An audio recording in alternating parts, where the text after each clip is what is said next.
Morning, everybody. Good morning and Shabbat Shalom to all.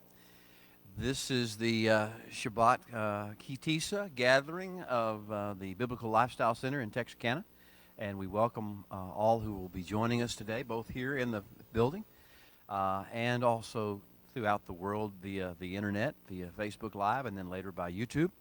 If you are joining us from another location, please, for our sake of knowing who you are and who we're talking to, just leave us a note, a comment, a question, whatever it may be, a prayer request from wherever you are, and just let us know what city, what state, what country, or what continent you're in, and we will definitely pray for you. I pray over each and every person who leaves a comment on the Facebook Live or the YouTube, and I also try to respond to all those comments. So we welcome you. Good morning. It is in the northern hemisphere up here, and especially in the Texas area, we are enjoying some glorious sunshine.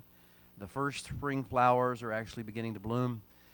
We are seeing a burst of life come forth from the earth. So we are hopefully bursting with life here and amongst ourselves as well. We are at a important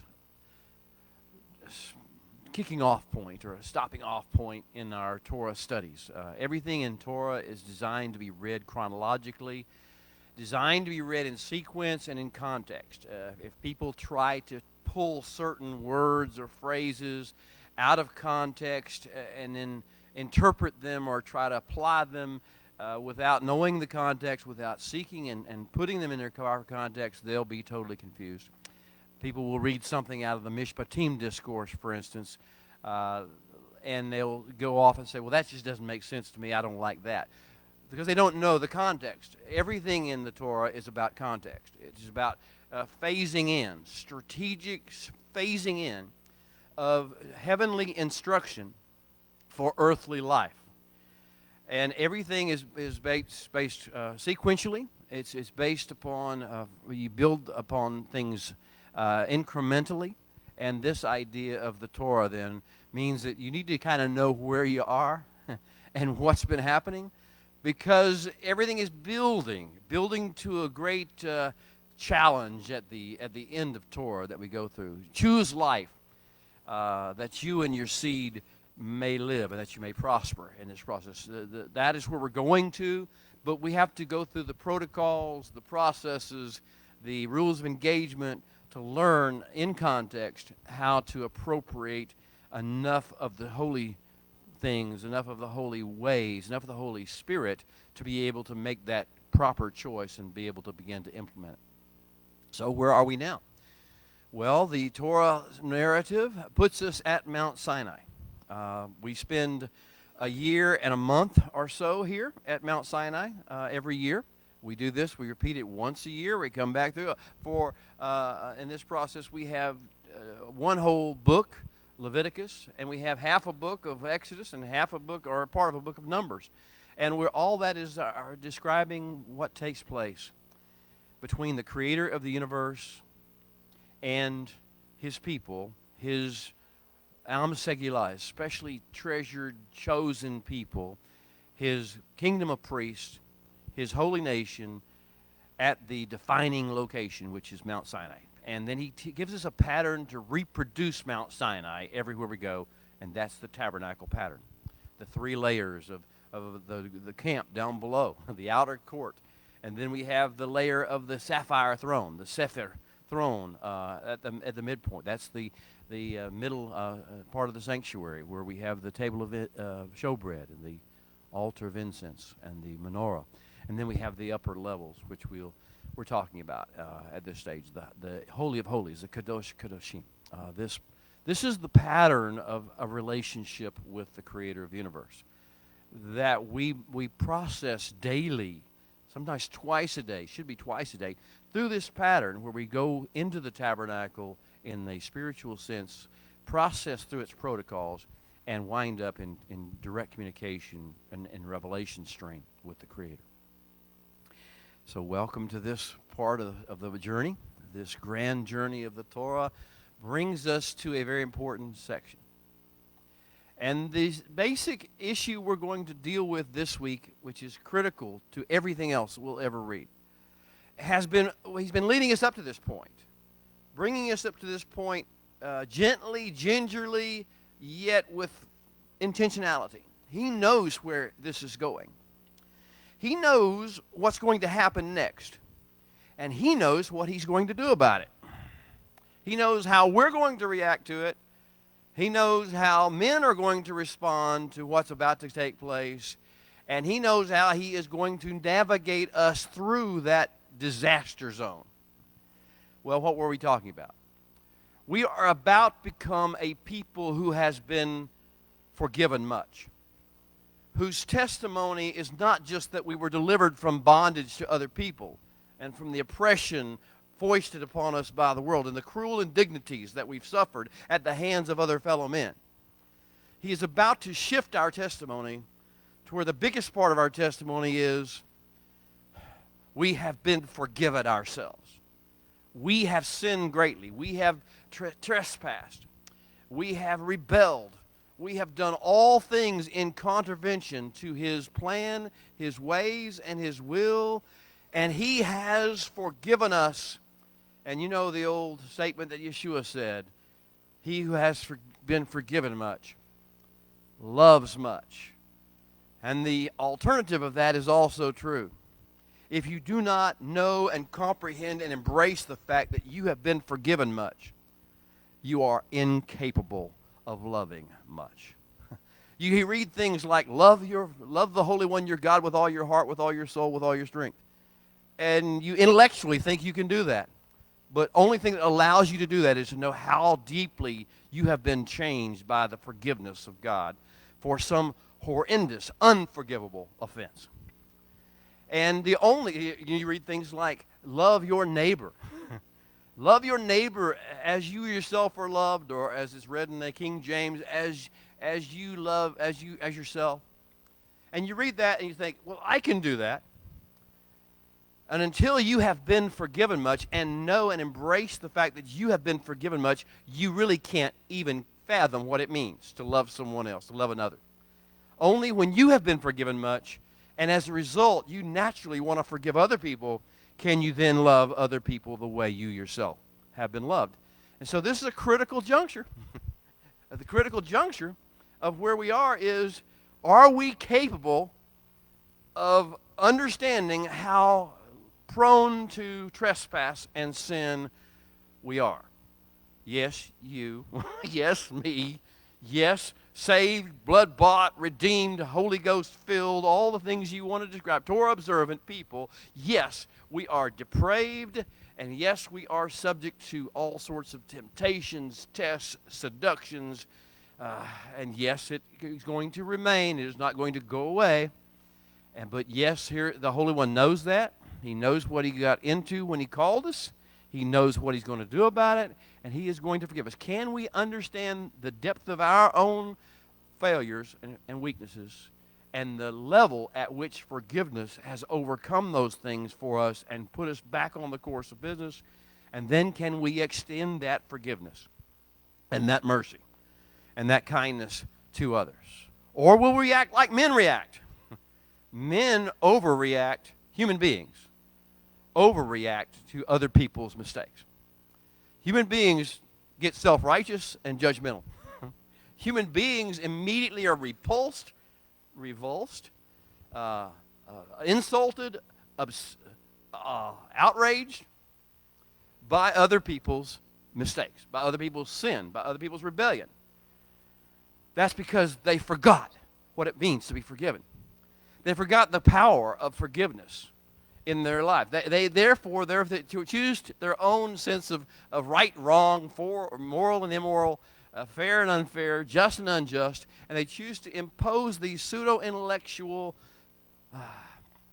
flesh mindsets and react very badly. Where we will see a human being react very, very badly to the sin of the golden calf. We will have our first national sin. Our first national sin, our first national trespass. As a collective unit, We will all have this on our resume forever and ever. The golden calf is on your resume. You say, I wasn't there at Mount Sinai. Let me get my little microscope.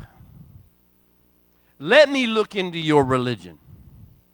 Let me look into the way you practice your whatever you call yourself. Just give me about 2 minutes. You have the golden calf on your resume. You can be forgiven and restored and healed and brought back into the fray, or you can let yourself and your self-righteousness or your sense of shame or guilt separate you from it and go off into the realm of religion, sacrament. You love the sacraments because you don't have to deal with real sin. The sacrament is like a big washover. You just don't have to deal with it. You take the wafer, you take the water, and you just don't have to deal with it anymore. But that's not the way it is in the Torah. That's not the way it is in the Bible. The Bible says, no, this is a process to get you in the flow of dealing with the issues. So this is the parsha I call the parsha of failure of essential purpose. Failure of essential purpose. This actually comes from, it's a legal term in I'm an attorney, as you know, by profession, and so I keep these terms out of the legal profession that if you have a machine, if you have a product, and it's supposed to do something, and it's supposed to perform at a certain level, and accomplish certain things, and it fails of essential purpose, it won't do what it's supposed to do. You've all had the lemon, the car that's a lemon, you know, the wash machine that doesn't work, whatever your device is, when it fails of its essential purpose, it was supposed to wash your clothes, wash your dishes, start your engine. It was supposed to do these things, but it doesn't do that. It has a failure of essential purpose. Well, we are going to have a failure of essential purpose. What is our purpose? What has he done? What has he called us to be? What is our purpose? Why are we here? Who are we and why are we here? This is one of those why you have to keep reading this Torah in sequence. Stay in context, because everything is about what we're here for and who we are supposed to be and what our essential purpose is, and everything we deal with is on basis of how this relates to or does not relate to our essential purpose. Our essential purpose is to become the kingdom of royal ambassadors, the emissaries, the representatives of the Creator of the universe, a holy nation, the great nation that the Holy One promised to Abraham. I will make of you a great nation, and in your seed will all the families of the earth be blessed. That is who we are supposed to be. That is our essential purpose. That means there are certain qualifications we need to follow if we're going to become those. Each one of those three, well, he's supposed to work with the Am Segilah, the special, treasured, chosen people. That is like the display case. We're supposed to be on display. You know, whenever the Holy One said about Job in the book of Job, have you considered my servant Job? He put Job right in the display case. Some of you are saying, oh me, oh my, because you read the book. He says, have you considered my servant Job? That's what our first job is. Have you considered my servants? Call your name, put your name in the blank, and then put yourself in this as a community across all lines of geography, ethnicity, age, gender. Consider my servant, B'nai Israel, the children of Israel, the sons, the daughters of this covenant. Have you considered them? So first thing is we are the shadow box, the window, the people who live in glass houses. We're on display 24/7, 365. We are on display. We're his Am Segilah. I hear people all the time saying, oh, he so loves me. He's so wonderful to be loved by God. And it is, but if he loves you, he'll put you on display. It's what he says, you know, you've set a table for me. Psalm 23. You set a table for me in the presence of my enemies. In the presence of my enemies. You're on display. Everything he does with regard to you is designed to be a picture showing itself. Your essential purpose is to be a model to other people of how you function, and if you can't function, how you overcome the dysfunction. So that's the Am Segula section. The Mamlaket HaKohanim, or Kohanim, the kingdom of priest calling is the second aspect of this. And that it says, I'm going to be a royal ambassador. I am going to not express my own opinion. An ambassador, an emissary, their job is never to express their own opinion. This is not about what we think. This is not how we feel. This is not about what's good for us or what we like or what we don't like, what we're upset about. We are ambassadors of a king. And all we are to do is to express the thoughts and the heart and the plan and the ways and the instructions of the king.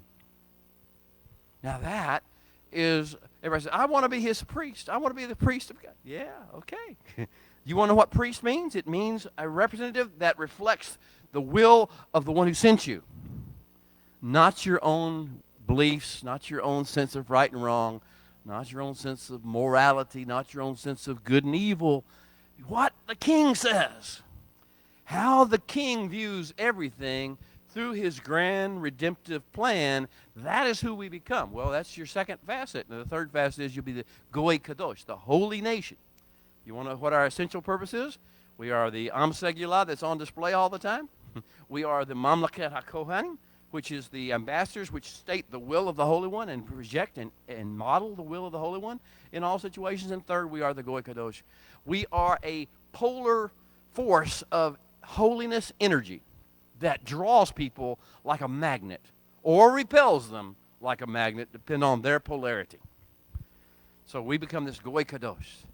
We become a force in the earth. As a collective, you put several magnets together, and what does it do? It greatly increases the power of the magnet. You put several of us together, what it should do is greatly increase the draw to the world, to the nations, to the peoples, to the holiness things of God. Not to a doctrine, not to a theology, not to an institution, not to a religion, to the holy things of God. We can talk about what the holy things are. We will before the day's over, I'm sure. But this is our purpose. Now, what happens when you fail? And collectively, as a people, we fail of our essential purpose. Well, hello.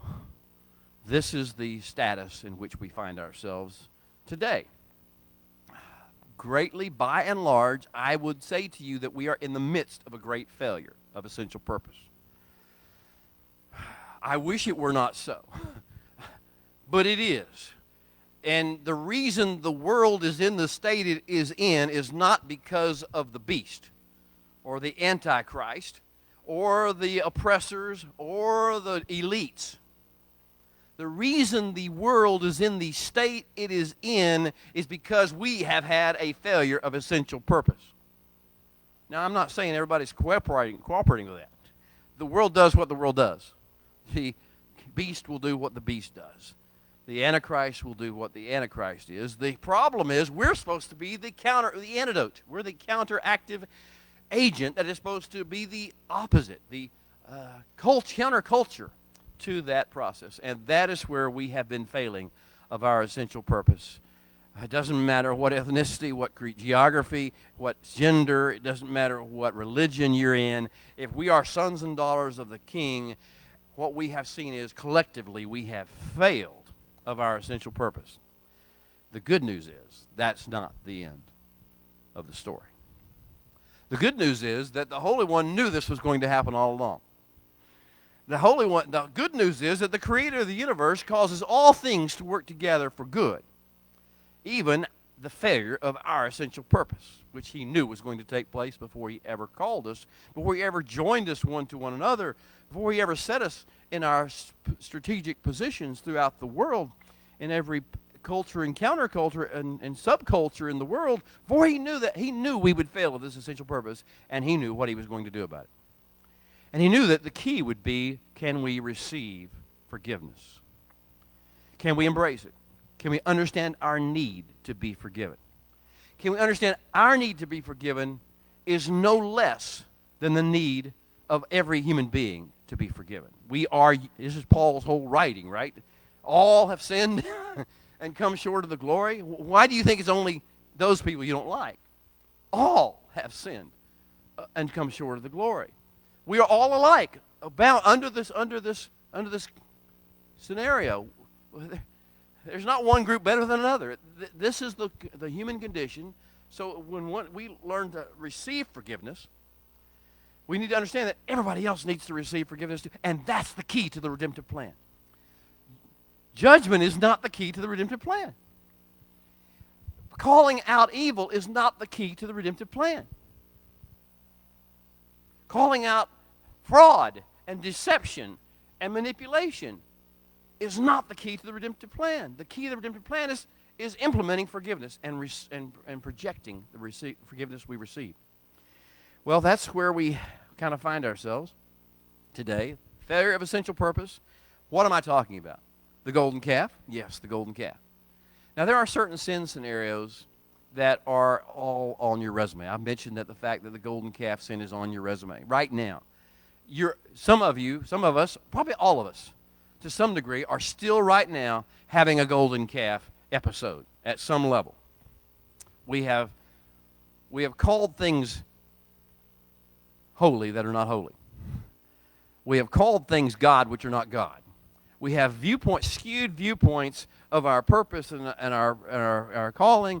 We have skewed viewpoints of what we can trust and what we can't trust, and how we are entitled to feel. We have skewed. The golden calf is one of the things. But there are other sin scenarios. Every sin scenario that's presented by the Torah is one of those things that every human being has on their resume. So right now, I hope you're asking, Lord, where's my golden calf problem? Where am I? Not somebody else's. Not somebody else's. Where's my golden calf problem? What am I doing that is just like what you're talking about, just using different names, using different frames. It may not be a calf. What is it? What are my symbols? What are my emblems? What are my sacraments that I'm applying? What are my declared holidays, my declared special days that are part of this golden calf disaster scenario? I hope you're asking that question. But we have other sin scenarios. The Torah lays them out one by one. The garden, the sin of the lust of the eye, the lust of the flesh, and the pride of life. It's on your resume. It's when you look at resumes as an employer, you always look at the last thing first, the most recent other employment. Well, this is pretty recent for all of you, all of us. We all have this. We are in this process of lust of the eye, lust of the flesh, and the pride of life. It's fresh. It's right there. It's obvious to everyone but you. To everybody, because you're saying, I ain't got that. I swore off that stuff. I've been healed. I've been blood-bought. And he said, no, but it's all over you. The lust of the eye, the lust of the flesh, and the pride of life that led to the whole garden scenario. Tower of Babel. This whole other sin scenario, the sin scenario of the Tower of Babel. I've skipped over Cain and Abel because I don't think we're ready to go there yet. And the way of which you feel about a brother, and how you selfishly want your own way, and he's in your way. But let's go on to the Tower of Babel. I want to build something. I want to make something my way. And I want to make God do what I want him to do. I want to go up to heaven and take control and make them all subject to me. That means I get to tell God what to do. I get to tell the angels what to do. I get to tell the four living creatures and the 24 elders what to do, because my will is more important than theirs. This is what most people in most religions call prayer. I get to tell God what to do. I get to tell the angels what to do. I get to command angels. I get to do all. That is Tower of Babel. The Tower of Babel is also one of the sins, one of the great failures of essential purpose that we have to deal with. And we'll see more. There will be many more sin episodes. But right now we're at the golden calf episode. We're going to talk about kingdom protocols versus man's ways. Let's just go ahead and get into this golden calf and get over it for a few seconds. What happened? What on earth happen to us. I mean, the plan was pretty serious. The Holy One has given us his strategies. He has downloaded the 10 words. The first of the words was, I am, the voice from heaven spoke, out of the cloud at Sinai. The first thing he said was, I am the Holy One, your God, who brought you out of Egypt. What's hard to understand? He, a voice speaking from the cloud without form. He, an eternal spiritual being without shape, is the one who brought us out of Egypt to be our God. And then he goes, point number two of who we are, of what we're here for. Understand that he is our God. He, this ephemeral spiritual being without shape or form, is the one who took us out of the house of bondage. And the second thing is, you will have no graven image. You will make no image. You will make no shape. You will make nothing and attribute it to me, or let it get between me and you. In Hebrew, it actually says it will come between you and your face. Your face will not be there will not be any image or shape of anything on earth or below the earth or in the seas or in the heavens. Nothing, no shape, no form will come between the image of this superior, ephemeral, spiritual being who speaks out of the cloud at Sinai, and us. We will make no image. It goes on. You will not you will not use the name of the Holy One and declare your own will with it. You won't take it in vain, it says in the English version. You will not use it for nothingness, for folly. You will not declare your own days in its name. You will not declare your own special times in its name. And then he says, and you will remember and commemorate and keep the holiness of the seventh day. You will have this, every seventh day there will be this holiness infusion that you attach yourself to. You dock with the Kedusha, the holiness of God, and let its energy flow into you. And that cleanses you. It's a cleansing process to cleanse you of everything you have you've let accumulate with you over the previous week. You have a restart every seventh day. Every seventh day, this energy of heaven begins to flow into you. Well, those are just the first 4, 5 different things that are said in that. We know this is the technology. This is the protocol. This is the way. This is the definition. So, what is the golden calf? First thing is that Aaron is involved, and the people are involved. Why is Aaron involved? Think about this for a second. The seeds of the golden calf are found in a very, most people ignore this. It all started at the mid-level, at the place of the sapphire throne. This is in chapter 24 of Exodus. That's why you have to keep it in sequence. Keep it all in sequence. Don't read it out of context. In the 24th chapter of Exodus, the Holy One called Aaron and Nadab and Abihu and Ithamar and Edomar and Moshe and Yehoshua and the 70 elders of Israel up out of the camp to the second level, the level of the sapphire throne. Now, sapphire is actually where the words of the whole, Sephir is the Hebrew word, and we translate it as a stone or a rock or a color or a shape. But what it really means is the foundation of where he sits is his words, Sephir, the things he has written. So we get to that level. And what happened at that level? Remember in chapter 24, we ate and we drank of the 74, ate and they drank in his presence, and they did not die. And we were able to enjoy his company and be in this holy realm. And then he called Moshe up higher, and Moshe and Yehoshua left the camp. And when they left the camp, do you remember what they said? Moshe says to Aaron, stay here. Stay in this ephemeral place where you are in the presence of the Holy One, where you are at the sapphire throne level, where his words are pouring out over you, where you are immersed in his words. Stay here, Aaron.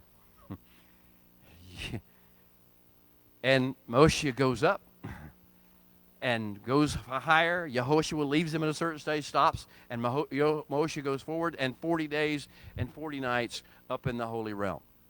And Aaron, whose instruction from Moshe was to stay in this beautiful place where the words of the Holy One are immersing him constantly, and the others that are there, to stay in that realm, he has to choose to leave that realm, the beauty realm of the Holy One, and the presence of the Holy One in some manifestation form, and turn and walk downhill. He turns his back on the presence of the Holy One,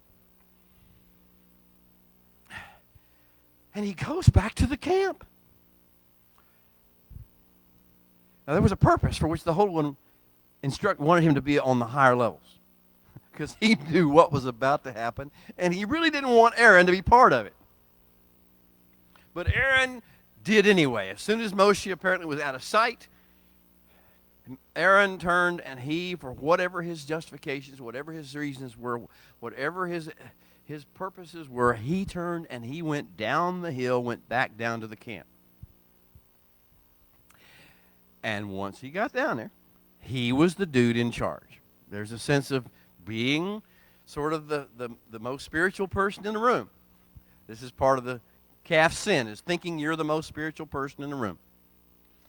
Thinking you're the smartest, you've got more experience, you've got more spirituality, you got more biblical learning, you got more knowledge, and therefore the first problem was the seeds of the whole golden calf were sowed by Aaron leaving where he was told to stay, turning his back on the presence of the Creator of the universe, and walking out of the revelation flow.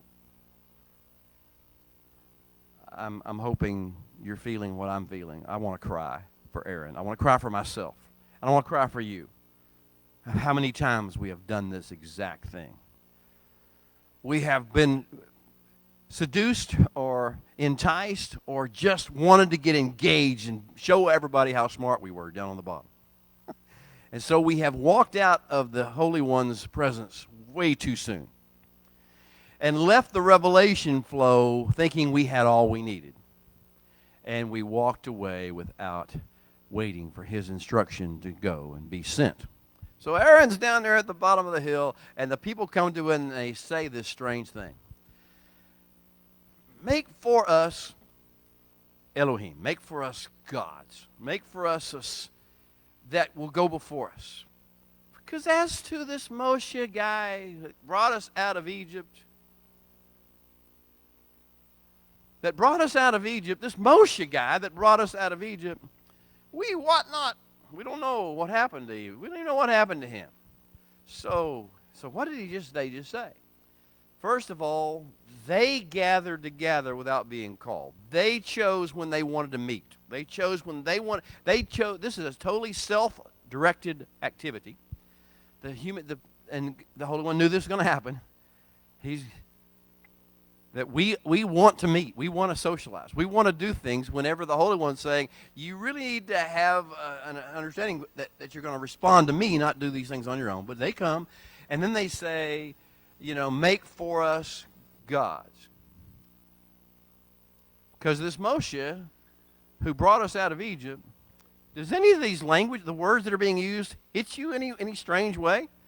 Everything, the exact opposite of what he told us on the mountain, is being proclaimed.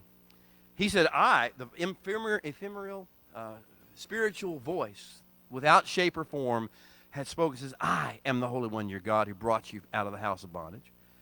And now they're saying, make us gods. Make us. With our own hands. We can decide what they look like. We can make gods of our own choosing. We can make gods in our own images. We can ignore the real God, and we can make gods do what we want to, say what we want to.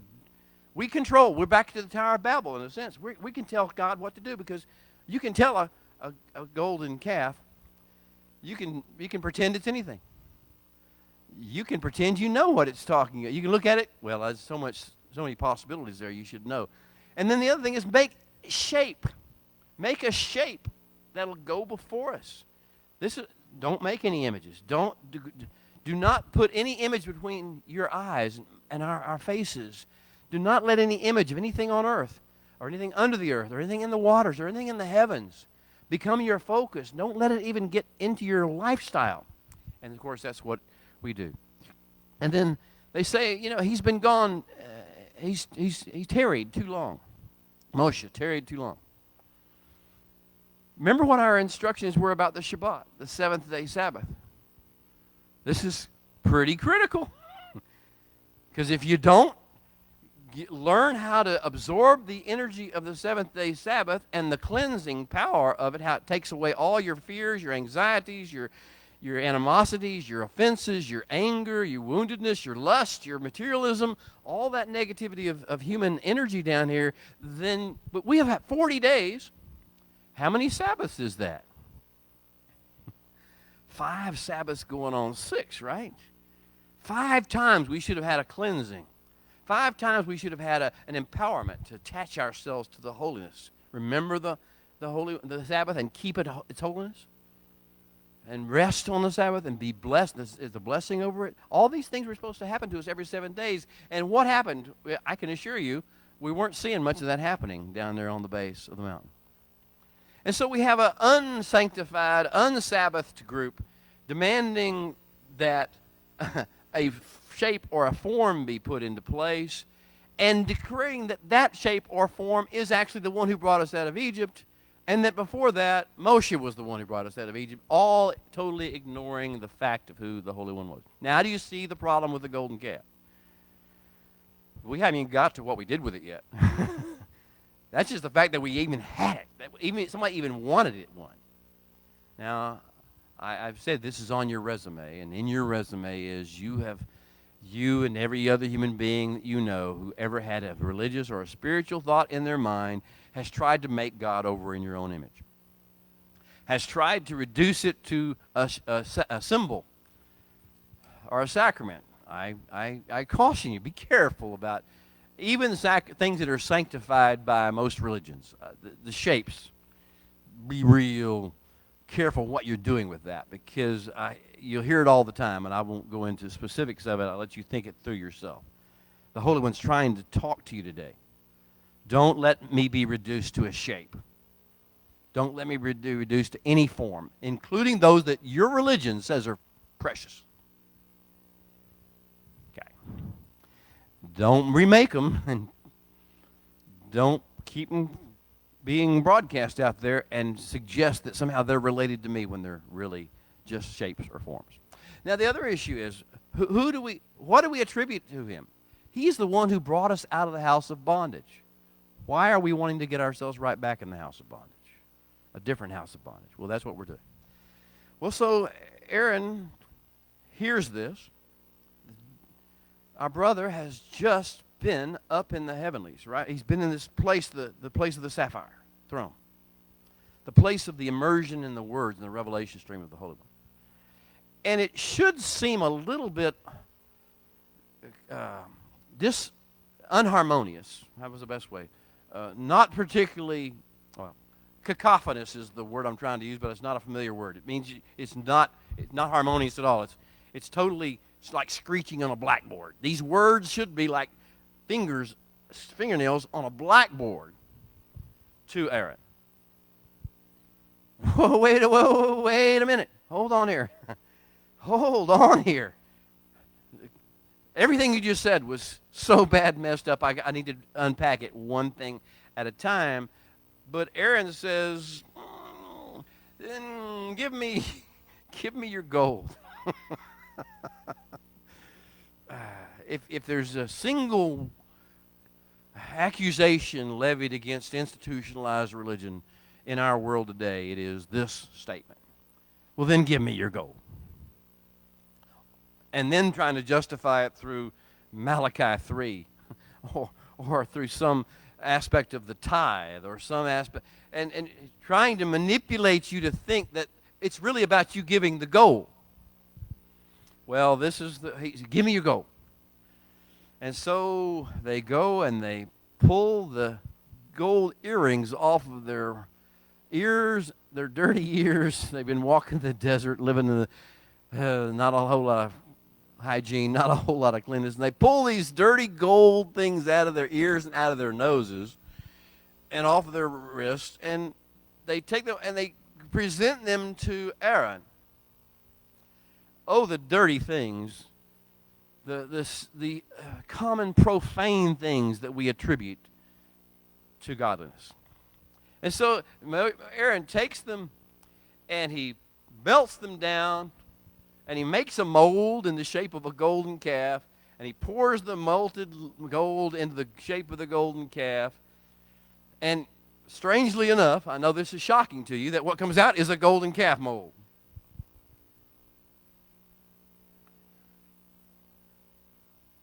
And Aaron says to us, behold, your God, who brought you out of the land of Egypt. Tomorrow, a feast to your God. He declares his own declaration of holiday, his own declaration of special days. Tomorrow, we're just going to make it up as we go. We're going to fake it till we make it. We're going to make something look good. It's going to be a glorious thing. We're going to hype it up. It's going to be exciting. This is religion as most of us know it. We choose our time to meet. We choose our way to meet. We choose what we do. We choose our sacraments, our symbols that we focus on. We spew out a lot of out-of-context verses, and that becomes our form of religion and how we impact with the world. This is a failure of essential purpose. Oh, but it doesn't stop there. So we actually buy into this process. Okay, so the people, they start a party. They have dancing. There's dancing going on and music, and be careful every time you get around it. It can be good, but it has just as much tendency to be fleshly and take you in the wrong direction. So all the music and all the hype, and I can imagine they probably had a smoke machine, words up on the screen, or whatever you have to do to make this thing look really good and draw a crowd and have everybody engaged and get everybody possibly engaged. It drew the people. But it drew them in the wrong reason, for the wrong reason, doing the wrong things. And so, up on top of the mountain, the Holy One is having this conversation, knowing what's going on. The Holy One knew all before it would happen, what was going to happen. He knew. He gave Aaron an out, and Aaron didn't take it. Aaron didn't take it, and he went down there and got himself right in the middle of the whole mess. And then, so he's up there, and the Holy One's talking to Moshe. He's doing a great download of revelation. The streams are flowing. And here's that wonderful thing about the Creator of the universe and the way He talks. When He's releasing something, it doesn't matter if you hear His voice or not. His words send forth vibrations and power and energy pulsing into the world. It's like a radio station is broadcasting, and all you need to do is tune your radio dial to the right frequency, and then, because it's going to be there, it's filling the airwaves, you just are on the wrong channel.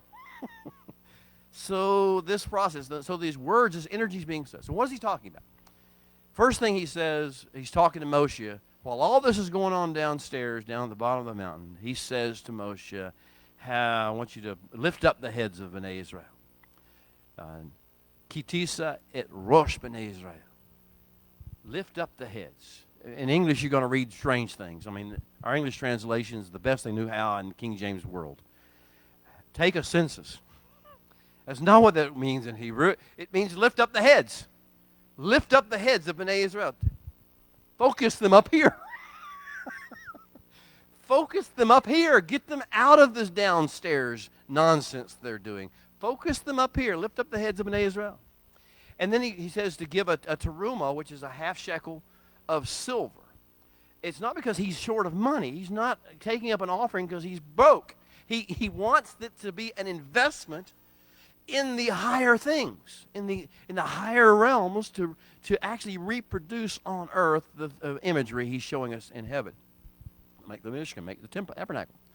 And then he says, okay, then the next thing he's going to talk about is, and I may get it my sequence, the bronze laver. He says, I want to introduce another feature of the tabernacle, the last of the instruments, cleansing, washing. You need to have a washing protocol. He knows what's going to happen. He knows we're going to need this washing protocol. And so he introduces the washing protocol of the bronze laver. And this idea of the feet and the hands of the priest being washed. We need to wash ourselves of the uncleanness. Who can ascend the hill of the Holy One? He who has clean hands and a pure heart. We're going to have to get in this realm of knowing that we are going to every day need a cleansing. So he gives us the protocols for the bronze laver. He then tells us, the sequence may be wrong here. I think he does next is the oil of anointing. He gives us a formula of spices, a specific fragrance that he wants us, and everything in the tabernacle, everything we touch to have this fragrance to it. The fragrant oil. How are you wearing the fragrant oil? And the fragrant oil is going to be, why do you call Yeshua the Messiah? Why is he called Mashiach? Because he bathes you in this fragrant oil. He himself was anointed with this fragrant oil. And in his presence, it rubs off on you, and you become anointed with this fragrant oil. And you begin to smell with the aroma of the Messiah. Paul in English, the King James Version says, the aroma of Christ. Well, I wouldn't use the word Christ, but he did in the English. The Mashiach. It is the oil of the Mashiach. The scent, the smell, the fragrance, the covering that covers. I'll go down for a second just to talk about something really common. Look, I had boys who are athletes, okay? And they work out hard, and they run hard, and they lift hard, and they do all that stuff hard. And I don't mean to be too gross with you, but they don't smell just great whenever they finish the process. And if they have time or they're in the middle of their schedule, they'll take a shower and they'll clean up and they'll do all this stuff. But if they don't have time or don't think they have time, what do? They put on cologne.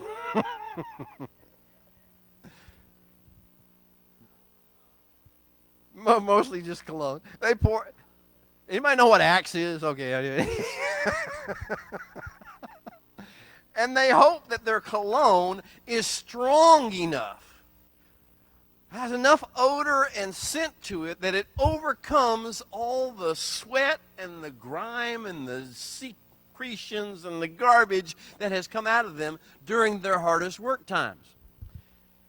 And let me just tell you, it doesn't really work. But there is a particular fragrance, and there is a particular scent, there is a particular balm that will do this for you.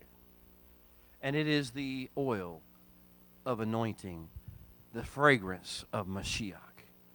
And when you are covered with the fragrance and the oil of Mashiach, then what finds out is, well, no matter how bad you smell, no matter how much of your own flesh is being manifested in its worst format, the oil of the Mashiach is designed to cover that scent and project into the world something amazing. Now, but you got to put it on, and you got to wear it in that process. Well, that's the next thing you're going to talk about, the oil of the anointing, the special fragrances of the oil of anointing. Then he's going to talk to Moshe. This is the frequencies being released in the earth. The bronze laver, the teruma, the lifting the heads with the half shekel of silver, focusing your attention and focusing your investment upon the heavenly things, the cleansing protocols. Now the oil. And what's the next thing? The next thing is the incense. If you can't cover it with oil, let's cover it with the smoke and the fragrance of the incense. And that whole idea of being in a cloud where people can't see your flaws because of the smoke and the incense. We talk about in weather all the time, we talk about fog and the visibility problems it creates, zero visibility. Recently, when we had all that cold weather and the snow and the ice and whatever, and the snow was still on the ground, 12 inches of snow or 20 inches, where you were. And then the next day, it was foggy. Snow fog is a strange thing, because in snow fog, you really can't see anything. It's like the ice, it's so cold that the fog is freezing. And so it's like you can't really see it all. It's no visibility. Well, that's what the idea of the incense is, that this pleasing fragrance of cloud obscures all the negativity and the darkness and the messes that are in you. And it becomes, and he says he will come in the clouds, right? Well, at any rate, I don't have time to expound upon that right now. But this idea of he's giving us ways to cover up our sin, our transgression, our failures of essential purpose. This is what he's been releasing up in the heavenly realms. Unfortunately, down on the bottom of the hill, our radios are tuned to something else. We're listening to another station. We're getting other input. We're rocking and rolling down here. Or we're doing the world at surprise, winning the world at surprise. But what we're not doing down here is tuning into the sounds and the frequencies of the heavenly realm. Moshe's hearing it. And then the next thing is, he says that he is going to do something amazing.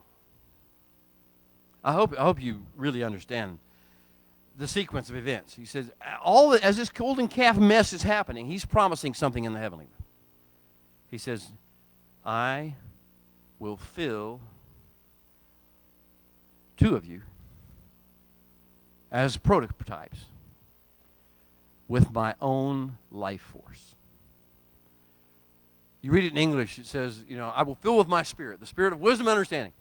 Betzalel and Oholiab. These two craftsmen.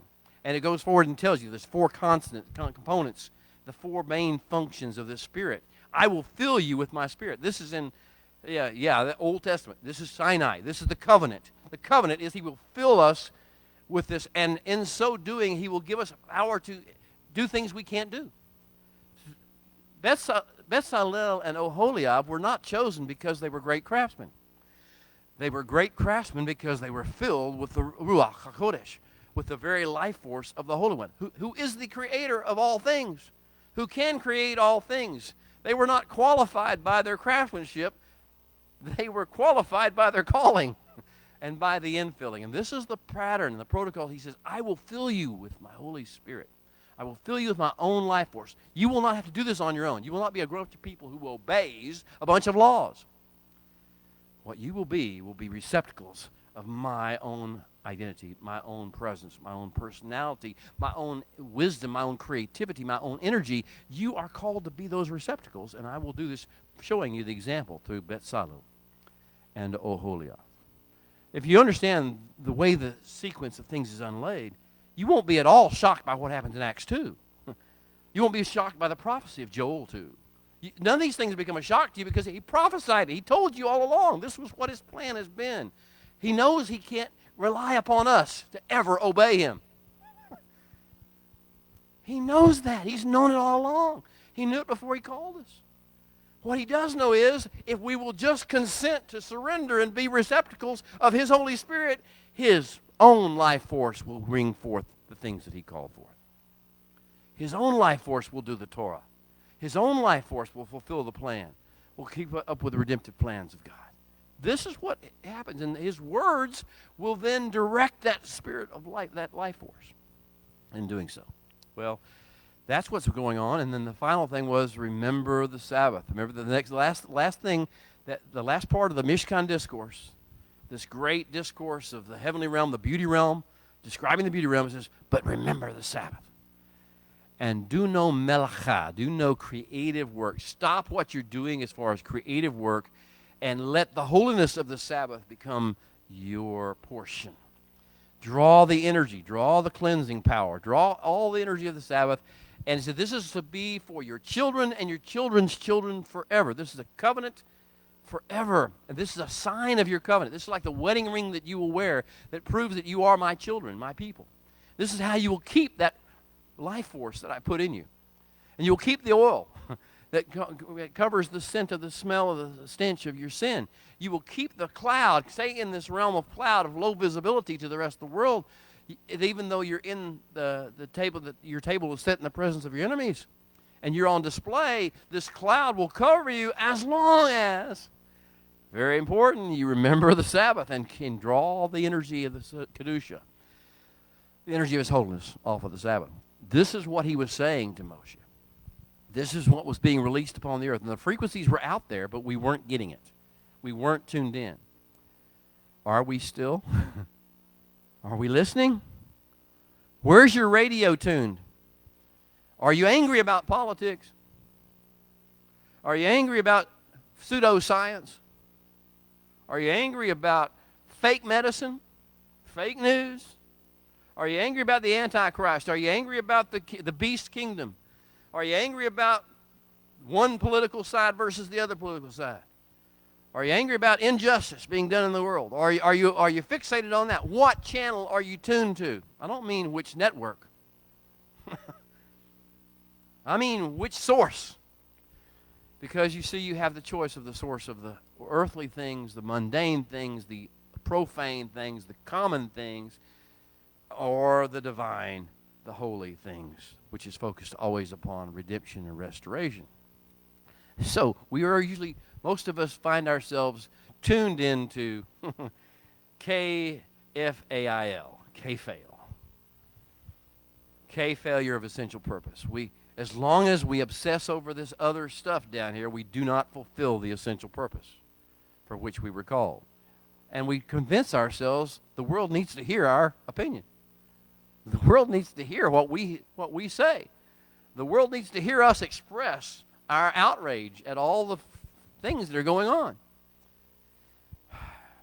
And the Holy One says, no, what the world needs is to be around people who are filled with my Spirit, who are walking in my holiness, who are exuding my fragrance, who are loving because they have been loved much, who are forgiving because they have been forgiven much. And if you don't trust that, then you don't know me. Because this is the way I do things. This is the way I heal. That's the way I healed you. It's the way I saved you. This is the way I'm going to heal and save anybody. And if you don't think that will work, then you'll build your own religion. You'll build your golden calf system. And you'll sit in seats of the scornful and ivory towers judging everybody else who's not doing what you're doing the way you're doing it. You'll set up your own days, and you'll divorce yourself from me, but you'll tell people you're still married. All right. That's what the golden calf scenario is. Oh, me. How then do we respond? How does a human being respond? We've seen how Aaron, who is our high priest, right? We haven't been appointed that yet. He hadn't been consecrated to it yet, but he's been declared by the Holy One who knew this was going to happen.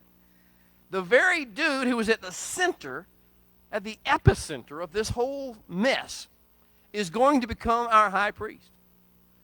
That's the goodness of God. You say, I would have kicked him to the curb right there. I know you would have. You do it every day. You do it every week. You do it all the time. Somebody does something you don't like, you kick them to the curb. You cast them out. You say they're not worthy. They're not. And the Holy One says, that's the whole idea behind the cloud and the oil and the water of the waters of cleansing and the Sabbath and the 7 days of energy pulsing that I'm going to do. This is the whole idea of the redemptive plan of filling you with people with my Spirit. I know they're never going to be holy in their own flesh. They're drawn, they're pulled, they're under all sorts of pressures and all sorts of delusions and all sorts of illusions. But I can redeem. And so this is the process. And so Aaron has been, we've seen Aaron's down, and he should be down for the count. No way that dude should ever put on that robe, right? I see it all the time. I'm never happy when any minister or someone who gets in public official falls or has a scandal. I'm never happy about that. I'm certainly never happy about the response of other people to that either. I mean, you just proved you're in the golden calf mentality. Whenever you condemn somebody and you say they're never going to be, they should be whatever, all these bad things should happen to them, and because they're in a scandal mode, and you come out all self-righteous and indignant about and outraged at what they did, you should never be outraged by what any human being does. We should never be outraged by what any human being does. It's part of the fallen state of mankind. Everything can be restored. Everything can be redeemed. Well, so Aaron has fallen. And what about Moshe? Moshe, he's up in the upper echelons. He's up in the higher realms. He is being taken on a tour of the grand throne room of the Holy One. He is immersed in the flowing words of God. God, all this beautiful stuff about tabernacles and all this glory about the throne and angels and cherubim. Oh, wow. And he hears, and the Holy One says to him, now, Moshe, go on back down. Go on back to the real world. Go on back to what you think of as the real world down there. Go on back to where people are people. Go on back where humans are humans. Go on back where they're doing bad stuff. Everybody's doing bad stuff. That's not your job. Is not to stay up here. Your job is to know when to come back up here when I tell you to be with me and spend time with me up here. But you need to be able to function down there too. So Moshe, go back. Go down. Oh, Moshe, you don't know what you're about to face down there. And he says certain things, and we don't have time to talk about it in great detail, but he says to Moshe things that Moshe misinterprets badly because he's a human. And he's only known 2 authority figures in his life. One authority figure was Pharaoh. Not exactly your best example. Not your most forgiving. Not your most merciful. Not your most wise. First authority figure he ever knew was Pharaoh. Second authority figure he ever knew was Jethro, as he's read about in the English Bibles. What does Jethro do? Jethro manipulates everything and then takes you as his slave. That's what really Moshe was for 40 years. And it looked like Moshe was being saved and redeemed by him and blessed by him. He was being forced labor by him. He was put into a bondage situation by Yitro, by manipulation, by clever ways of doing things. And he actually sold his daughter to him, but then he took her back. He kept taking her back. It's like Laban. So he has these 2 authority figures that he knew. And so immediately whenever he begins to understand, because what God said, what the Holy One said to him is, your people whom you have left below have corrupted themselves. Now, without being too gross, you've all walked into the room when you had a baby, and immediately when you walked in the room, the smell hit you, and the little gurgling eyes looked at you like, you're gonna like this. That's kind of what he's saying when he says they have soiled themselves. They are bad, messy down there. And so, having only 2 authority figures in his past history, Moshe interprets, oh my gosh, you must be really angry. You must be really furious, because Pharaoh would have been furious, and Yitro would have been furious, and I would have been furious, so you must be furious. You must be angry. You must want to kill him. So he goes into his Avraham stance. Genesis 18. What am I talking? You need to know the sequences. He's following the sequences. Abraham has a visitation from the Holy One in chapter 18 of Genesis. What happens? The three angels come, or 3 Malachim, standing ones come, and the Holy One's with them somehow, and it's ephemeral. We don't know how it all works, but then they have dinner, and he calls them, he feeds them, and gives them water, and they stay overnight. The next day they go out, and they headed towards the road towards Sodom. You remember the story? And as they go out towards Sodom, Abraham looking at him like, oh, you're going towards Sodom. This might not turn out too well. I'm putting words in his mouth kind of mindset. But he comes out and he says, and then the Holy One says, looks at Abraham and he says, shall I hide from Abraham what I'm about to do? And so he says, a great outcry has come up about the wickedness, the evil of the people of Sodom. And we are going down there to see if the outcry is as it is. And immediately, Abraham jumps to conclusions. Based on what he knows of Sodom, because he traded there. He knew what it was like. Without being told what the Holy One was about to do, he immediately assumes what's going to happen. So he says, but if... The Holy One didn't say, I'm going to destroy it. Abraham says, but if there's 50 righteous, would you destroy the righteous with the wicked? It's all theory. It's all just abstract concept. It's not reality. It's just abstract theory arguing theology. Will not the King of righteousness do right? And so the Holy One looks at him like, of course. If there's 50, right? If there's 50. And it's like, Abraham got to feel like, I convinced him. No, you didn't convince him of anything. He knows what's really down there. 50, you could throw any figure down there. It doesn't matter. So he says, well, how about 40? If there's 40.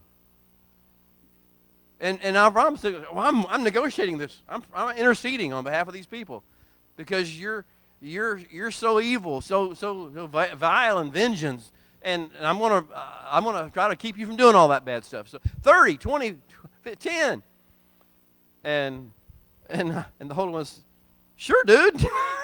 I'll put that word in his mouth. You don't know me very well, do you? You're arguing over numbers, and I don't argue over numbers. I don't get involved in this process. This was not a situation where you're changing my mind. This was my mind all along. If there's 10, I wouldn't even be here. If there had been 10, I wouldn't be here. But he doesn't say that. He just says, sure, great, Abraham, good job. Good job. So Moshe is following the way. He thinks he's made up his mind what's going to happen down there. And so he starts arguing with the Holy One and saying, oh, you shouldn't, up in the heavenly realm. As long as he's in the heavenly realm, he doesn't have to look at that stinky diaper face to face. He's been told there's a dirty diaper. Being told there's a dirty diaper is a whole other thing than seeing it and smelling it. So he's up there in the heavenly realms having a conversation, theological realm with the Holy One. Oh, you know, remember your covenant with Abraham? What will the nations think if you? And the Holy One looks like, sure, dude. Go ahead. I love it when you talk like that. I love it when you talk like that. So he lets him talk. And then he said at the end, it says, and the Holy One had comforted himself with what he was going to do. That's how it ended with the Holy One and Moshe. The Holy One's cool. He's not raging. He's not planning a destructive mode. He says, leave me alone and let me, in English it says destroy. The Hebrew word is kala. The verb is kala. Kala is used in Genesis chapter 2, verse 1 and 2. And here's how it's used. In 6 days, the heavens and the earth were kalad. They weren't destroyed. They were created, right? They were put into functionality, brought to a stage. In 6 days, they were brought to a stage of practical functionality, despite things that hadn't happened yet. So this issue of kala means he's bringing things to a state of functionality. Leave me alone and let me do this, Moshe. Quit arguing abstract theology with me, Moshe. Quit arguing your sense of justice and injustice with me. Let me do what I'm going to do to bring these people to a place of functionality, though they are totally dysfunctional right now. That's how it ended with Moshe and the Holy One. But then, Moshe starts downhill. And the first person, he leaves the ephemeral realm. He leaves the realm of holiness and goodness, and he starts downhill. And the first person he meets is Yehoshua. Yehoshua's camped halfway up the way. And Yehoshua says, man, listen, there's a sound of war in the camp. Yehoshua was a man of war. Everybody interprets everything through their own background. Everyone interprets it through their own lineage. And Yehoshua had been the captain of the host that led the battle against Amalek, with Amalek. And so he hears it, and he thinks it's the sound of war. And Moshe says, oh, no. And he's now lowering himself out of the holy realms into the less holy realms. And as he begins, no, that's not the sound of war. That's the sound of singing and dancing and celebration down there. Let's go down and see what they've wrought, basically. He keeps going down. And what is he doing? He's carrying these 2 tablets. He didn't inscribe the tablets with his own hand. He didn't take the tablets up the hill. While he was up there, he was given the most precious gift that the creator of the universe had given to mankind. His very words memorialized in a form that was written by his own essence, of his own finger, as it says in some places. What more precious gift at this stage could you possibly imagine? The creator of the universe giving you this gift of these 2 tablets that has on the front and on the back all the words that he'd spoken, that they could keep like it's a ketubah, a marriage covenant, a marriage document that proves what both parties are saying to one another, what they're promising, what they're seeing in the other person. So he gives him this precious gift, and in his hands are these, and he's going down, and I'm sure they're kind of heavy. These are made out of stone that was carved by the Holy One. And he's carrying them down, and I just see it as he goes down, further down the mountain, he hears more about the debauchery and the special celebration they're having that wasn't a celebration, to the Holy One who's not the Holy One, who's a piece of metal out of people's dirty earrings, formed in the shape of a calf, called the God of Israel, the one who brought you out of Egypt, brought you out of bondage. And he hears this, and his natural flesh is going berserk. This is his pseudo-intellect and his judgmentalism. I mean, the same thing that caused him to kill that Egyptian back a few years. It's activated, and he's getting angrier. And the Holy One's chill. When he left the Holy One was, and I use the word chill, mellow. I don't know what term you like to use. He's good. He's calming himself. He's comforting himself with what he's going to do with the people of Bnei Israel. But Moshe is getting closer and closer to the camp, and the smell of that dirty diaper is getting closer and closer and wearing on him, and the thought of what this mess is. And so by the time he gets down to the floor, to the base of the mountain, he is in a fit of rage. This is not good. This is never going to be your best way of handling situations. Outrage and kingdom don't match, don't meet, that never the twain shall meet. So he's in a state of absolute outrage. And so the first thing he does is chunk down the most precious gift that God has given to man, and breaks it into pieces on the stone in a fit of rage. Have you ever watched Olympics gymnastics?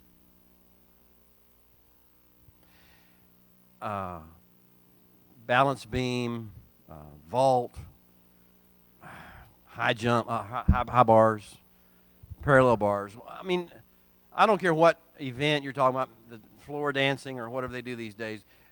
Here's the thing about the event. In the event, you do what you do. You show off your talent. But at the end of it, when you finished your routine, you have to do something. You have to end it. You have to stick the landing. And if you don't stick the landing, it doesn't really matter what you did in the first part of the routine. It doesn't matter how well you've done up to this point. If you don't stick the landing, you haven't completed the routine, and you're not going to be in the competition. That's the same way it is in the spiritual things. So you can lift yourself into the heavenly realms. So you can get up and have a communion with the Holy One. So you can have a floor dance in the heavenly realm and the beauty realm of God, and you get all this revelation. You have all this knowledge. You have all this information. You have all this love feelings of emotion, close emotion, and goosebumps with the Creator of the universe. Here's the question. Are you going to be able to stick the landing? The landing is when you come back to real people. Human beings that are flawed and stink and messy and are engaged in some of the worst practices that humanity can engage in. Can you stick the landing? Can you come out and finish as beautifully and as artistically and as inspiringly as you did all your routines when you're up in the heavenly realm doing your dances? Can you stick it whenever somebody is acting out badly? Whenever somebody is engaged in perversion? Whenever someone is engaged in corruption? Whenever it stinks to high heaven in your world where you live? Can you stick the landing? Well, here's Moshe. Let me just say this. He didn't stick the landing.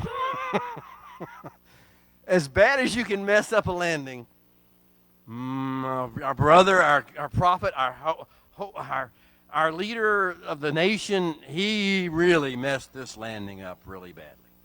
He had all the revelation, he had all the information, but when it came back down to the world, to the real world, and deal with real people, he couldn't handle it. And so he breaks the most important thing the Holy One ever gave to him in his life, breaks it into pieces and starts yelling. Confronts Aaron, and Aaron says, well, the people wanted it, and I melted down the gold, and then out jumped this calf, which is one of the most ridiculous statements I ever heard in my life. But nevertheless, it's what people do, right? You want people to have good explanations for their sin? You really expect an excuse? You really expect something better than stupidity coming out of their mouth if they've been engaged in stupidity? You don't expect them to blame somebody else? What do you do? Don't you blame somebody else? Don't you come up with some nonsensical, silly thing to excuse and justify yourself? This is the human condition. This is what happens. And so Aaron comes up with absolute ludicrous explanation and blames the people for doing something that he wasn't supposed to be down there to do anyway. And so this is the life. This is life. This is real life. This is what the world consists of.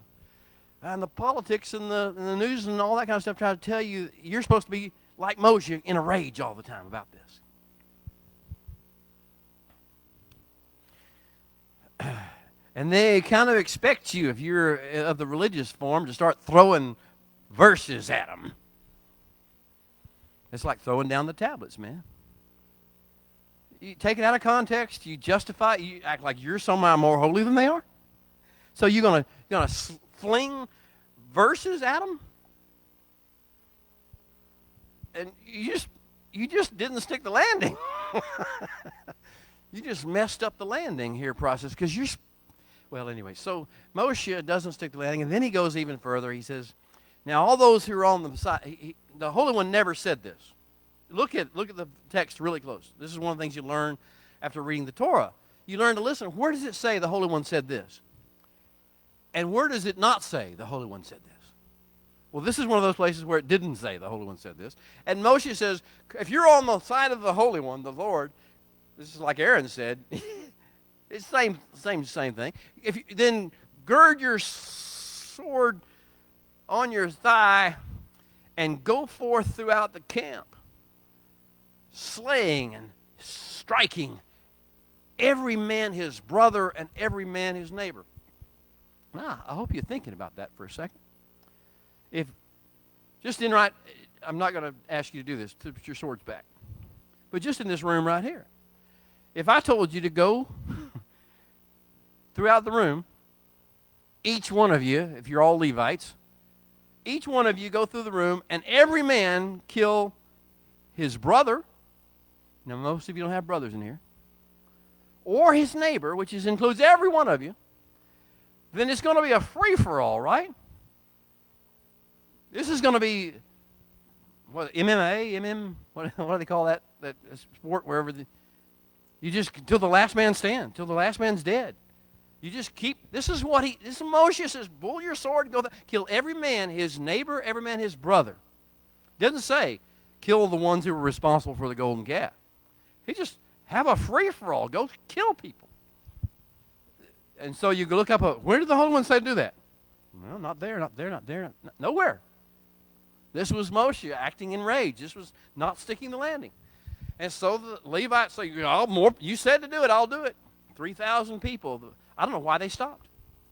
There were 3,550 just Hebrew men, not counting the mixed multitude, and not counting women, and not counting children. And somehow or other, somebody looked around and says, this is crazy. 3,000, it took 3,000 mangled, bloody bodies, slain by the sword, oozing life force and blood, 3,000 families deprived of their fathers, 3,000 wives widowed, 3,000 lives that walked through the Red Sea with you, that came out of Egypt with you, that sat on Mount Sinai, stood beside you on Mount Sinai and heard the 10 words of the Holy One. 3,000 bloody masses of flesh where people used to be. And somebody finally apparently woke up and said, no more. This is crazy. Because otherwise there would have been a one man standing. Whenever they all finished killing their neighbor and killing their brother. Well, That went well.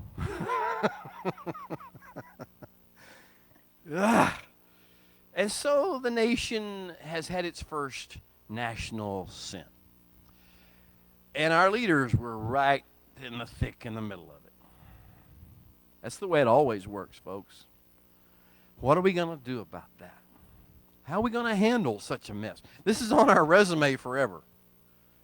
Is this how it ends? Is this how the story of Sinai will end? We had such high hopes. Came out of Egypt, worship the Holy One on Sinai, be made into a great nation. And then this. And then this catastrophe. And then this calamity. And then this self-righteous rage. People say, Bill, why are you not so outraged at what's going on in the world today? I have been. It's not a fruitful thing. What you always wind up with is 3,000 or so mangled bodies on the floor of the desert. And nothing solved, nothing healed, no restoration at all. No redemption, no life force, just more rage. And now more woundedness to go with the rage. More widows to take care of. More orphans to watch over and lead and try to recover from. More vengeance to try to stave off from the people who were affected. This outrage response to bad things happening in the world, you don't ignore them. You don't say it's okay. But we focus on what we're supposed to do. We focus on the bronze laver and the washing. We focus on the lifting our heads to the Holy One. We focus upon the oil of the anointing. We focus upon the smoke of the fragrant incense. We focus upon the Shabbat. We focus upon the filling of the Holy Spirit and the freshness and the fullness of His life force. We focus upon doing what He put us on earth to do, not failing of essential purpose. Other people can do it all day long, but we can't. Our job is to be the display case people. Our job is to stand strong and be calm and stand in shalom and joy. What are the fruit of the Spirit? Love, joy, peace, patience, goodness, gentleness, faithfulness. I left that one. Self-control. Now, this is to stay at shalom no matter what's going on around you. To be able to keep pressing into the holy things and releasing and exuding the holiness energy of God into every situation, no matter how stinky and messy and bad it is, and the people engaged are as well. We don't take on their sin. We don't take on their responsibility. We don't take on their negativity. We don't take on their hate. We don't take on their outrage. We don't take it on. It's not yours. It belongs to the nations, and the nations have yet to be healed. And the fruit of the tree, the leaves of the tree are for the healing of the nations. Well, so here we are. What are we going to do about this? And the first thing that happens is everybody retreats to the door of their own tent. Ish patok ahola is the Hebrew phrase.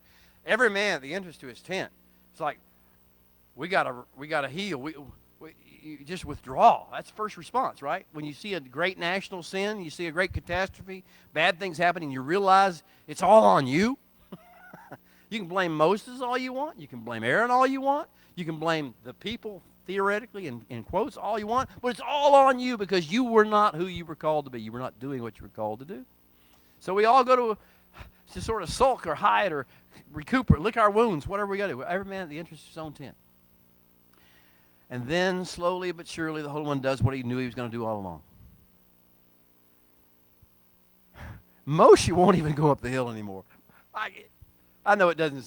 I just picture, after this disaster that Moshe just wrought, I don't think he could possibly take 2 steps up the hill, back into the presence, even to the realm of the sapphire, much less to the high throne room. So he stays in his camp, and he takes his tent, and he moves his tent outside the camp. Everybody's like little scattered sparks.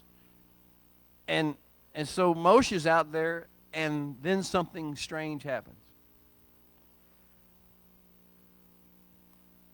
The Holy One begins to visit Moshe at his tent. He doesn't require Moshe to come up the mountain. He comes down into Moshe's tent and begins to converse with him. at the entrance to his tent. And as it happens, people at the door of their own tent with their own children, their own family behind them, start looking out and saying, "What's?" And there's a light shining. There's a power or energy emanating from Moshe's tent. And each man, it says, each man bows and worships at the entrance to his own tent. There's a lot of teaching there, a lot of discussion there about doing things at your own house. But here's the point of it all is they began to sense that something is happening in their camp. There's a restoration taking place. And they suddenly now want it.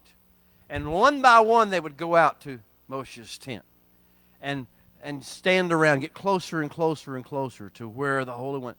And Moshe didn't get this visitation because he was worthy. He didn't stick the landing. He got it because the grand plan called for him to receive it. The restoration protocol required somebody to start somewhere. And so here's the Holy One visiting with Moshe at his tent. And finally, at a certain stage, the Holy One calls Moshe and speaks to him and talks to him in these glowing terms. And Moshe says, he just blurts it out. I'll paraphrase what I would have said if that was me. Even though I really messed this one up bad,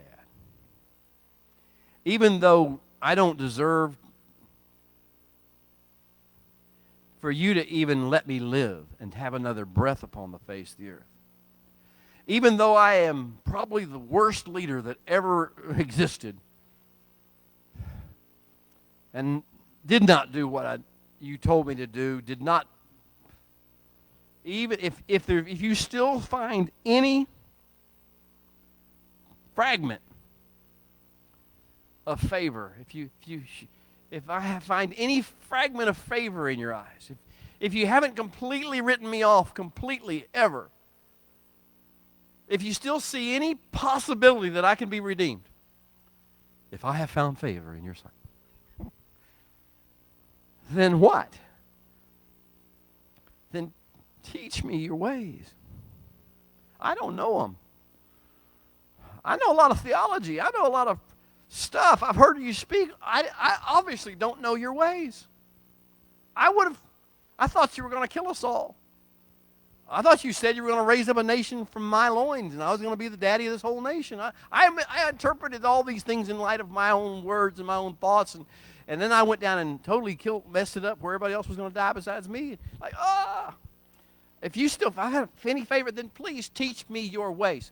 This is not some newbie asking the Holy One to teach him his ways. This is the absolute highest, most advanced, most spiritual person in the room saying, I don't know your ways. So if you feel like you're the most important, most spiritual person in this room, then here's your next assignment. Have a conversation with the Creator of the universe in which you acknowledge that no matter how much knowledge you think you've got, how much spirituality you think you possess, you do not know His ways. You are so incoherent, you are so ignorant of His ways that unless He teaches you these things, you will never be able to move beyond this point.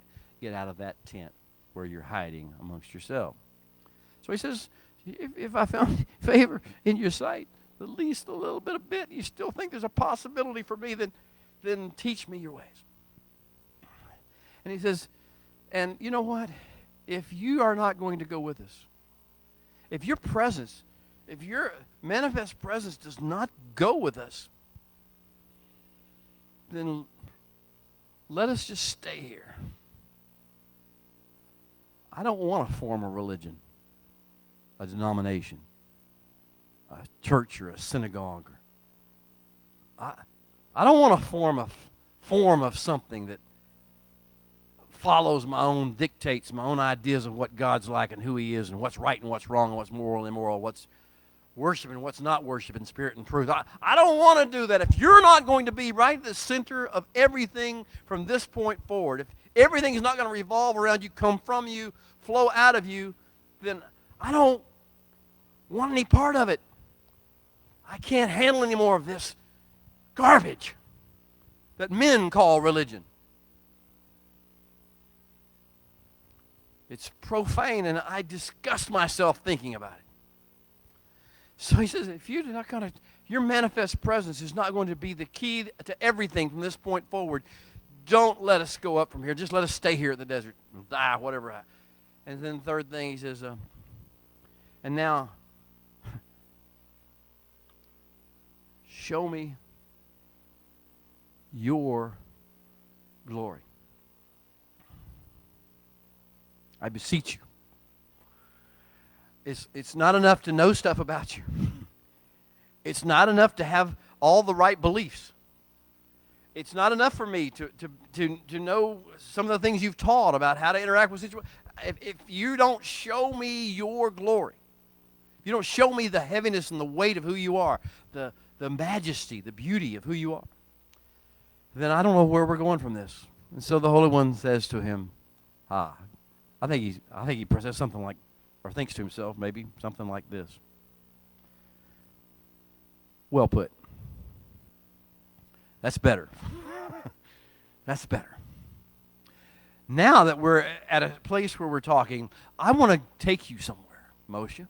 Now that you've acknowledged you can't do this on your own, you don't have enough information, enough knowledge, enough holiness in yourself. Now I want to take you somewhere. I'm going to put you in the cleft of a rock.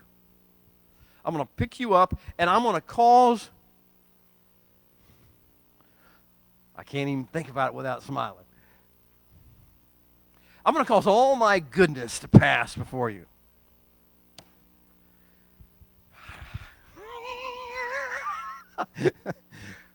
Oh my goodness.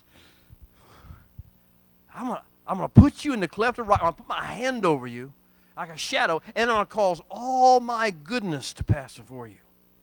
And then I will speak, and out of my mouth will come the declaration of who I am that you haven't figured out who I am yet. Oh, you think you know my name. You think you can pronounce Yod He Vav He in your particular favorite way. You think you could even use the word Elohim in your favorite way and make it mean the right thing, even though that's what the people asked Aaron to carve into something they could follow, Elohim. You think you know stuff about me. But I'm going to tell you who I am. Because if you don't know who I am, then you'll keep getting distracted. You'll keep getting offended. You'll keep getting upset. You'll keep thinking that somehow it's your job to fix all the wrongs, to be Don Quixote tilting at windmills and being the one who proclaims righteousness and justice and sword. The seed of the scornful will be your home the rest of your life unless you know who I am. And so he does. He takes him up on the mountain. He says, now this time I want you to do the labor. You carve out 2 tablets of stone on the bottom of the hill. That means you have to carry those rascals all the way up.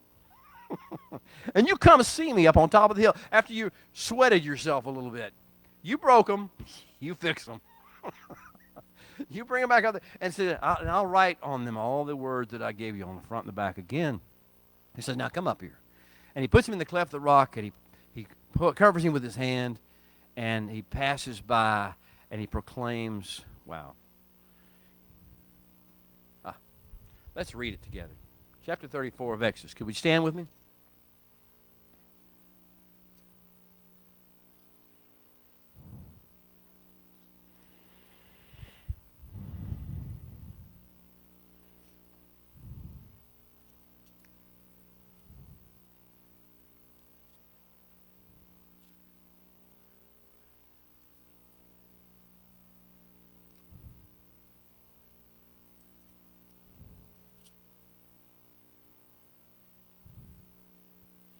Well, I'll find it here in a second. Verse 30, chapter 33.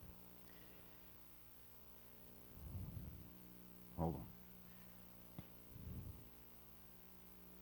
Well, let's read verse 33, beginning with verse 19. After Moshe says, please show me your glory. Our Father, open our eyes, O Holy One, that we may see wondrous things in your Torah. For we are but strangers in the earth. Do not hide your commandments from us. Our souls cry out for your judgments at all times. How can a young man keep his way pure?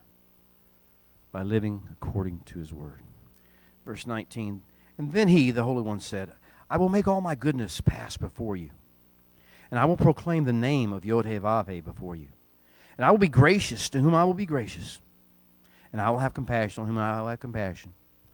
But he said, cannot see my face, for no man shall see me and live. And the Holy One said, here is a place by me that you shall stand on the rock. And so it will be that when my glory passes by, I will put you in the cleft of the rock, and I will cover you with my hand while I pass by. And then I will take away my hand, and you will see my back, but my face will not be seen.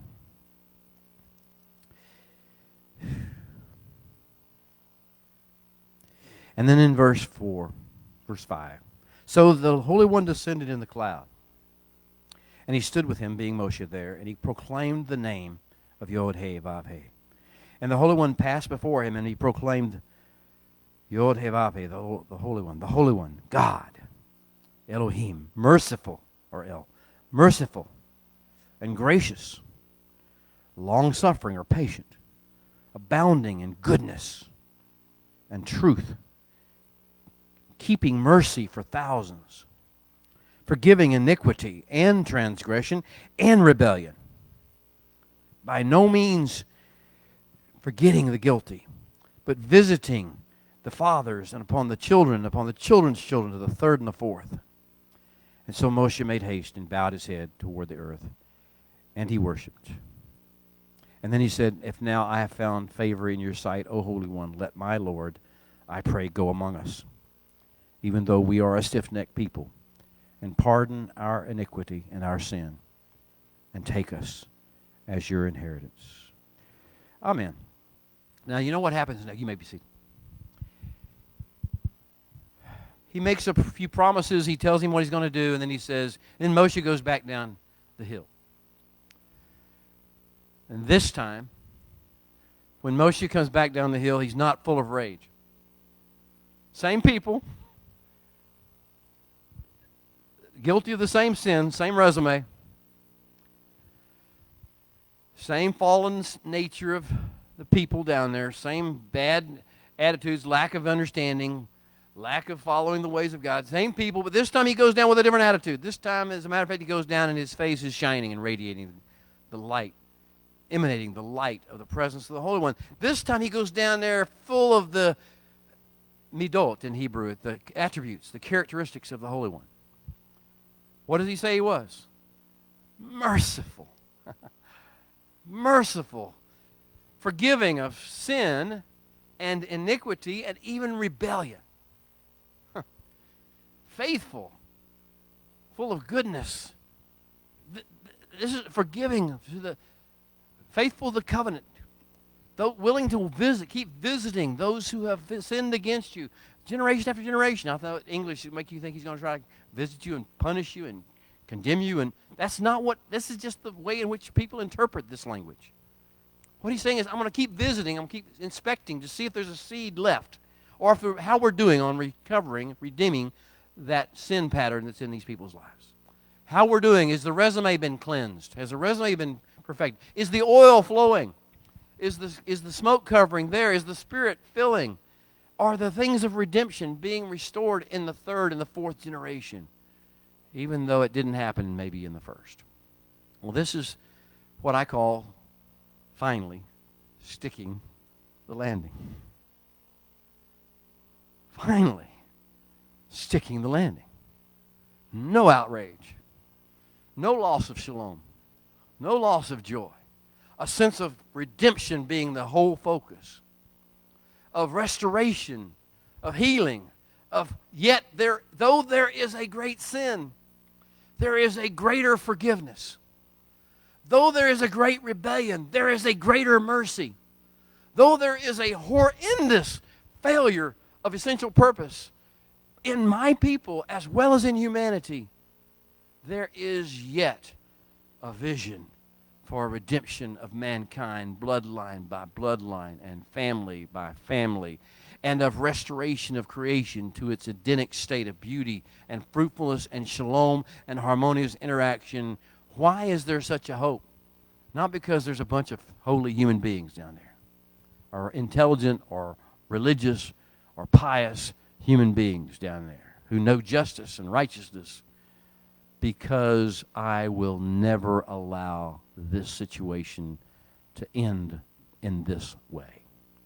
I will bring forth redemption. Take it to the bank. Can you trust my protocols? Can you trust my ways, or do you want to keep doing it your way? Do you want to keep being angry? Do you want to keep being offended? Do you want to keep being outraged? Do you want to keep expressing your opinion about how bad things are in the world? Or do you trust me? Do you trust my ways? Writer of Proverbs said it this way: trust in the Holy One with all your heart.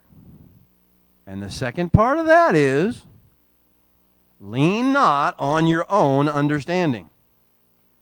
In all your ways acknowledge Him. Lift your head. In all your ways acknowledge Him, and then He will direct your paths. Either you trust it and you trust Him, or you don't and you form religious groups. Well, that's our discussion for Parsha Tisa. We are learning that unless we have a current, fresh testimony that we have been forgiven much, then we are totally incapable of forgiving other people.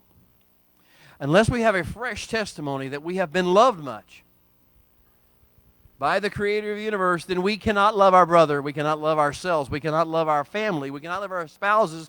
We can be selfishly wanting them to do things our way. And we can convince ourselves we're doing things in the best interest of that person, but we can't love them the way He loves them unless we have a fresh thing on our resume that we have been loved much and learned to love much by forgiveness. Well, Shabbat Shalom to all you who are joining us by internet. We thank you for joining us, and I know we ran a little bit long today. Had a lot of good things to say, hopefully. We ask you to leave a message, a comment, a question, a prayer request, anything you have.